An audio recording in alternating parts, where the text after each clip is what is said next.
I'm Jeff Brandis, and welcome to Heart and Mind Mondays, where we take the most challenging day of the week to set your heart and mind up for success. How excited am I today to be able to introduce to you my very first guest of success. As I promised you before a couple of weeks ago, it is my intention in 2013 to up-level my game.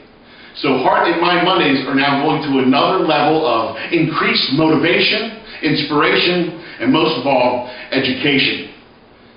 And I want to turn my weekly video series into success interviews, where I get to interview local successful professionals and successful professionals around the world. So who we have today with us is a client of mine, but more importantly, a very dear friend. We've known each other for at least the past 15 plus years. Ladies and gentlemen, I want to introduce to you Mr. Paul Fessock. Paul? Jeff, thanks for having me, man. Welcome. Great. This is exciting. Before we get started, I just got to tell the audience this.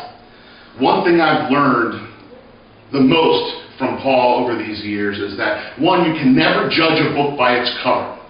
And you can never underestimate the power of will, determination, persistence, and desire. Because if you would have asked me 15 years ago what this guy was going to be up to, I don't think I would have guessed all the things that he's doing today.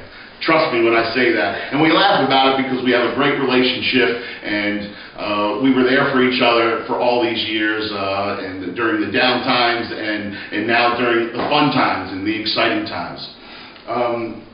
When I think of Paul, I think of the big trifecta. You know, we talk about living our passion and living our dreams, but, you know, Paul has this great interest in teaching, music. He's a rock star too, along with being a teacher, and also this past year fulfilling a lifelong dream of combining the two passions of teaching and music with the world of rock. And we'll get into that as we move further here with the interview. So Paul, I would like to know if you can take a moment and think to yourself, why do you do what you do, and where'd you start? To get to this, you know, where'd you start, and then how did you get to this point where you are in all of your careers? And tell the audience what they need to know about Paul Fessock and your passions. Well, I think what you have to do, and this is with anything, is that you have to put a good product out there. It could be it could be from massage, it could be from making a toy, it could be from teaching kids how to play guitar. It has to be, you know, something that you put 100% effort into it. And I'm the first one to tell you and your audience, there's no way I could have done this by myself. I've had people help me along the way who have believed in me when I didn't believe in myself. And you're one of them. Wow. You know, like when I was unsure about some things, and I would give you a call, you know, you would be the one to keep me on track. And I've had other people in my life do the same thing, but that's the thing. You have people in your life that guide you and tell you what to do. You have it in you. We have it in us, but we have to sometimes be guided. And I was definitely guided these last 4 or 5 years when I created World of Rock. That's in New Jersey. It's a music studio, and I also sell musical instruments and accessories and rock and roll memorabilia. I'm also a physical education teacher in New Jersey as well, and I'm also in a band. And Jeff called me, just like I said. Jeff called me a rock star, but you know, I'm definitely wanted to be a rock star, and I'm trying my best to become one. But you know, I play in a local rock band in New Jersey, and we play out like, you know, 10 to 15 times a month, which is pretty good, I think. And we do a pretty good job, and we have a following. And but that being said, too, that's taken me like 10 years to build and grow. And funny thing that we talk about the overnight success, and for a lot of entrepreneurs and successful people, their overnight success takes about 25 years. You know, and you don't find that out till you're in the middle of everything. Or at least a decade of what you're trying to accomplish. So let's take a look at your band. The name of the band is Amped. Yep. If people in the audience want to know about Amped and what Amped is all about, how do they find that out? You have a website? You can go on our website. It's called ampedrocks.com, or on Facebook, and that is Amped Rocks Jersey, and you can find us there with all our dates and what we do there, our videos and whatnot. But that, for me, you know, the whole band thing has been, you know, surreal in my life. Because when I was younger, I always wanted to be in a band. I always wanted to play guitar, and I did play guitar. I did. But in my mind, I never thought I was good enough. I never thought I could do it, and I never thought, well, I'm okay, but I have to play in front of people and whatever. But after... A limiting belief. You know, all of us have that at one point. And after 9/11, the day after 9/11, I woke up and I'm like, because I'm also a teacher in New Jersey, and we lost a few parents, and it was just mind-blowing. And, you know, and how simple my dream is, you know. People are dying, you know, in a building, and the aftermath is horrific. But for me, you know, the question was, what do I want to do? Well, it puts it all in perspective. Yeah. It makes you not want to waste another day. Yeah. Right. I felt the window was closing for some reason. I never thought that before until that day. And for me, it was music. And I love music. Certain artists and certain you know, musical styles get me excited when I'm feeling down. I mean, this happens to a lot of us. If you want to go for a run, you put your headphones on, and I can run for hours if I have the right music. And for me, finding the right music was the band, you know. And I've been a teacher for the last 15 years or so, and I pride myself on teaching America's youth and getting all that going. But for myself, my guilty pleasure was the band, because I always wanted to do it. But that being said, I knew the chords, I knew basic theory, but then what I had to do was start the band. So I needed people. You needed help? And I found the right mix of people and professionals to get it going. And we just started playing out. Typical band story. We played in the garages, we played in the basements, and then we won a battle of the bands. And I'm a little bit older, so it's not like I'm like, 25. I like that, the battle of the bands. Yeah, I was a 35-year-old doing the battle of the bands, and we rocked it. So, and we won the battle of the bands for some restaurant in New Jersey, and they gave us a shot to play at their establishment. But, for me, this place is the place to play. And I would always go there, and I would look at these guys. I can do that. Well, if they're doing it, if they can do it, I can do it. That. I think seeing them more so helped me than ever. Because I was like, well, wait a minute. I thought I could do it. I see these guys, and I'm like, they're okay, they're good. But I'm like, we're just as good as these guys. So we won the battle of the bands for this place. And then after that, everything has taken off. Like, we've gotten other gigs. We're now sponsored by this alcohol brand. So we're pretty excited about that, and they get us gigs as well. And this is a hobby of mine, but I also translated or transferred it into my business of World of Rock. What a great transition. It's unbelievable. Well, tell us about the World of Rock. About a year and a half ago, I was approached by a parent, and she bought a building in town. And I'm like, oh, you bought a building, good for you, right? And she wanted me to be a part of it. And she didn't know what. She didn't know what I wanted to do or whatever, but she just knew that I knew a lot of the kids, and I knew a lot of people, and I would be an asset to her building because she wanted to create a place where adults and kids could come and they could have fun and they could learn things and just incorporate the shopping aspect, the food aspect, and then the music thing. So I've been teaching guitar for the last 10 to 15 years, going to people's houses, and I'm like, you know what?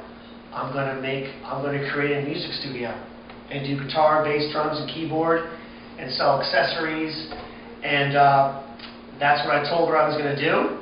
She's like... She loved it. Well, she said it's a no-brainer. Okay. It's a home run. And plus, since I'm a teacher, see, here's the thing. Whatever you do, you have to find, who can help you with what you want to do. And I knew a lot of kids, and parents are very supportive of what I'm doing at the elementary level for school. So I just gradually went into it, where I opened up a music school, I started a small business, but then also, once again, I found the right instructors. It's like I'm a head coach. You have to find the right players to make it work. And also, the one thing I've learned throughout the years, don't go big. You have to start small. Like not immediately. Yeah. Right. Don't get crazy. Don't get too excited about it. Whatever you're doing, start small. Let it happen. See how it goes, and then monthly or yearly, try to build on it. But you're letting it evolve, and what I think too is you follow your intuition, and through all the network, you're really good at networking, and through networking and thinking like, what is my next step? Facebook's key, all that stuff. And I also advertise in the local online media, and also word of mouth. You'll catch me playing outside in front of the store with my guitar, singing and having a good time, and passing out pamphlets. So you're doing whatever it takes. You got to be hungry, and you got to do whatever it takes. And I've been open now for like the last 5 or 6 months. I have over 50 students. It's amazing. Yeah. I have over 50 students. I have like 6 or 7 instructors. I'm finding now, it's a typical business owner thing where I want to teach more kids, but I can't because I have to talk to the parents, order product, schmooze, create more networks, so I'm not really teaching as much. But when I do, it's good. I got a feeling your way of staying connected is still the teaching part. That's where your heart and soul. That's how it all... Now, do you find out as you're doing more of the management and ownership responsibilities are you losing any of your passion? No, I'm trying to give it to my instructors. Okay. And trying to to feed off you. And also make sure that what they're doing is quality work, because they're a reflection of me. And I have to make sure what I'm doing is a quality product, because for me, the product is having a good lesson in guitar, bass, drums, or keyboard at any age. And I have to make sure that my instructors have the ability. So I make sure I do a thorough talk of what they, what's their ability, what's their theory, what's their background, and I go from there.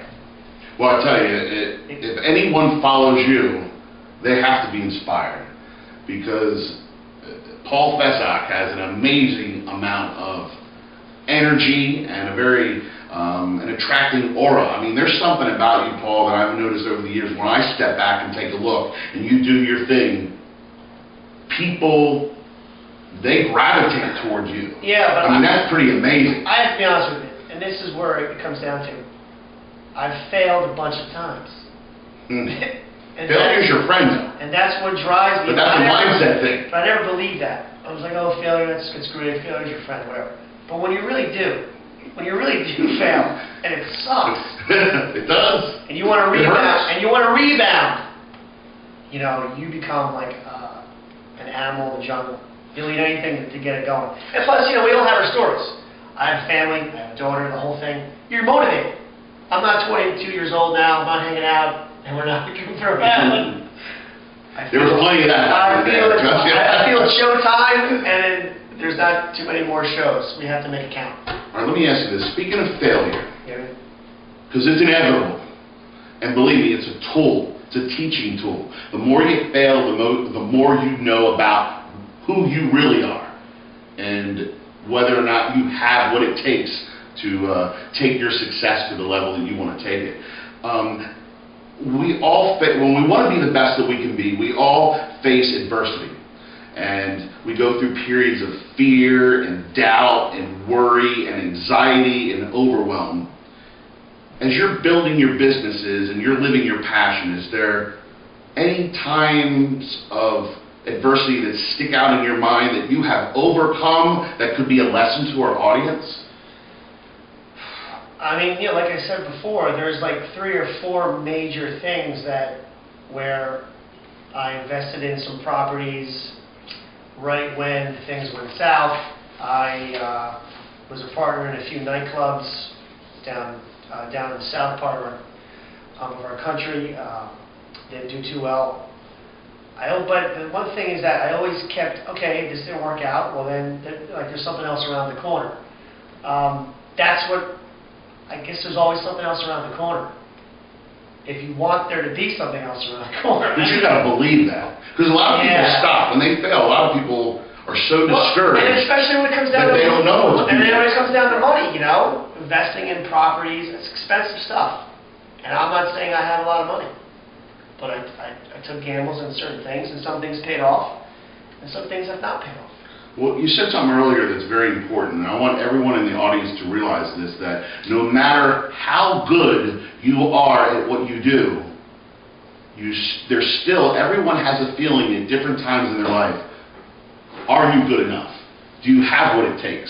I talk a lot about that in a lot of videos. Yeah. And you said it earlier. You love to play guitar. You're good. I mean, it's just not good in a cocky way, but good that you just love to play and it comes natural to you. But at first you couldn't see yourself up on stage in front of people, But then once you get there, is it ever as difficult as you thought? Like, usually the fear is bigger. We create a fear that's so much bigger than the reality. Well, for myself, it was baby steps. When we first started playing out, and I'm a little bit old. I wasn't a little teen. Like, I always did play, but never played out. So when these things were happening for the first time, sweating, sweating so much, fatigue and stamina. I mean, it takes a lot to be out playing for hours. It's just it's all about baby steps and having a little success and then building up on that, and then just keep it going, and then it kind of snowballs. And then if you surround yourself with people who know what they're doing, boy, is that a lot easier. That's the key. That's it. Finding the right people who can help you and make you look good, and make them look good. All right, the question of the day. Question of the day.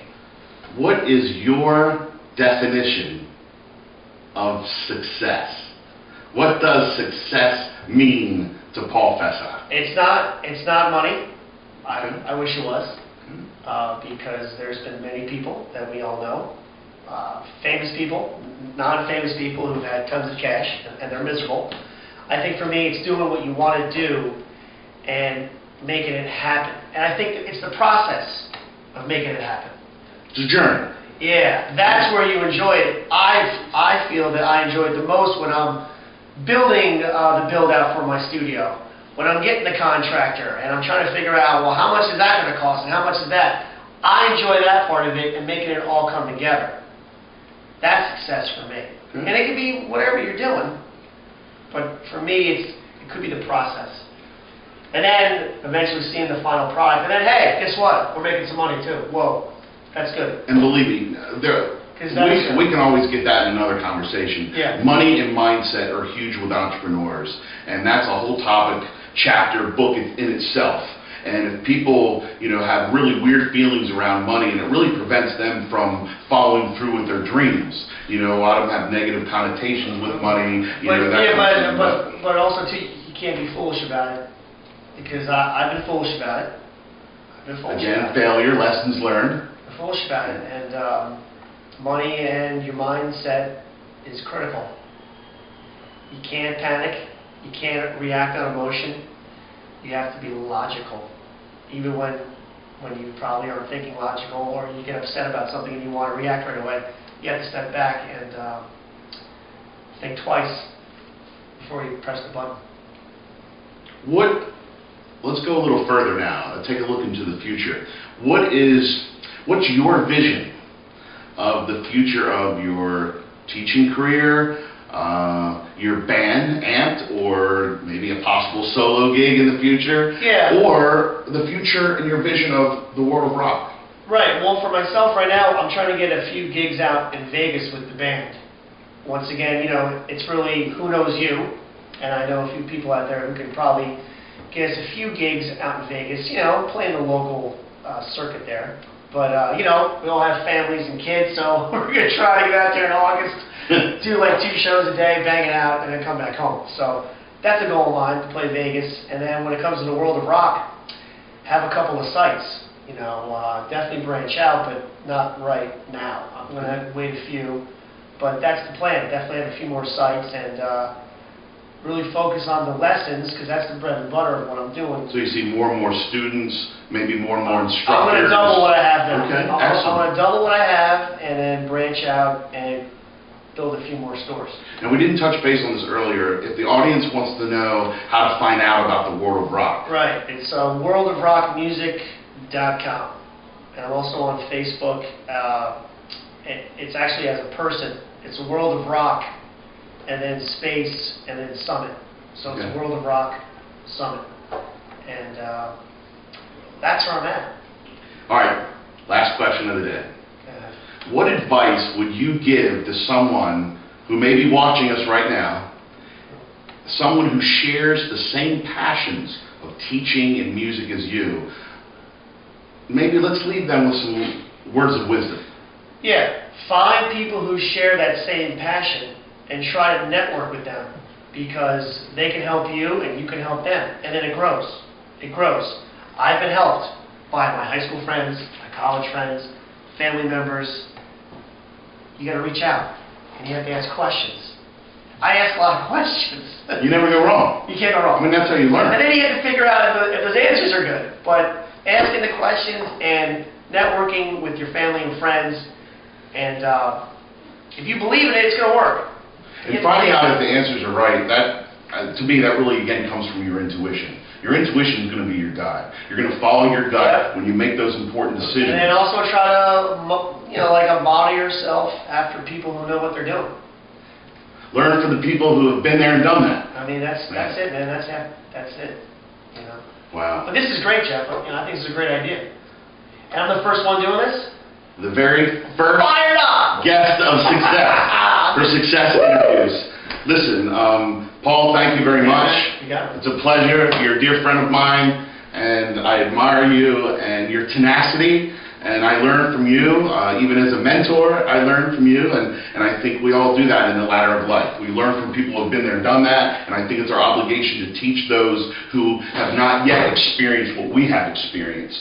So we need to pass that along and teach others. 100%. Wow. Well, to the heart and mind of your success, I can't wait to see you next Monday.